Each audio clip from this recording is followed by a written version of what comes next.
Sveiki, šiandien parodysiu Jums Pay Premium Web naršyklėje veikiančią darbo užmokesčio skaičiavimo sistemą, kuri Finvalda LT svetainėje yra aprašyta šioje dalyje.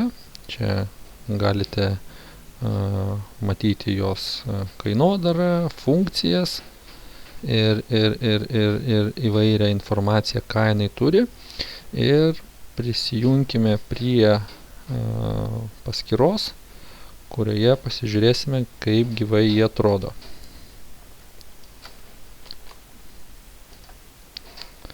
Taip.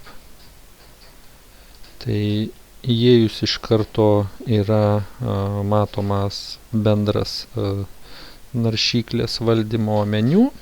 Čia jeigu vedama būtų daugiau įmonių, tai kol kas čia yra sukurta viena pavyzdinė įmonė, galima susikurti papildomas įmonės ir toliau pereikime per meniu. Tai šioje dalyje reiktų apsirašyti darbuotojus su visa jo informacija, jeigu reikia nuotrauką ir kitais reikiamais elementais.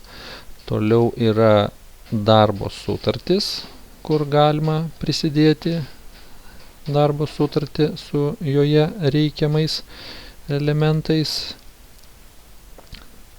Čia yra vykdomųjų raštų valdymas. Toliau yra grafikai, tai yra ir pamainos, šablonai, darbo laiko režimai.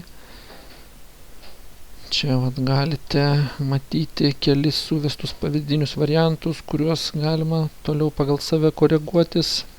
Kita dalis yra žinynas. Čia apsirašomi informaciniai dalykai, su kuriais bus dirbama. Taip pat jau yra suvesta kitos daug reikiamos informacijos. Čia galite matyti kiek. Kaštų centrai, filtrai, grupės, šablonai ir įvairiausi dalykai. Toliau šią informaciją suskleisiu. Sekantis punktas bus skaičiavimo nustatymai, tai yra priskaitimai, atskaitimai, mokesčiai, vykdomųjų raštų taisyklės, papildomi nustatymai. Tarkim, užeinat, galite matyti suvestus mokesčius ar apsirašyti dar kitą reikiamą mokestinį elementą. Toliau yra ataskaitos, čia jų yra taip.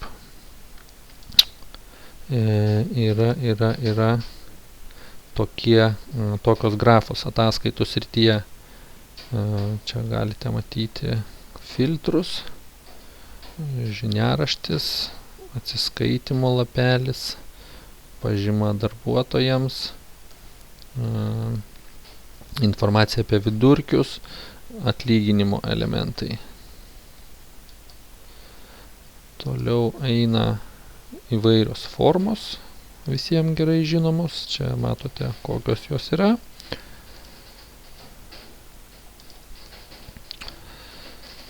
Toliau kita grafa yra elektroninių laiškų konfigūracija ir pašto, dokumentų šablonai, kurie čia yra įvairių įkelta, bet taipogi galima susikelti visus savo norimus ir juos naudoti.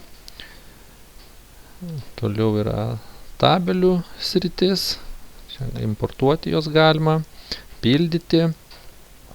Reikia kažką pasirinkti, kad eiti per tolesnius žingsnius. Toliau yra įvykiai, tai yra atostogos, lygos, neapmokėti laikotarpiai, komandiruotės ir perinama prie algų skaičiavimo grafos. Vėliau prie algų išmokėjimo, tame tarpe pavedimo. Čia yra jau suformuoti pavedimai. Taip pat yra perkelimo sritis. Tai jeigu norite išbandyti šios programos demonstracinę versiją ar pradėti su ją darbuotis, susisiekite su mumis ir mes jums atsiųsim visą reikiamą informaciją. Tai tam kartui būtų tiek ir gero naudojimo.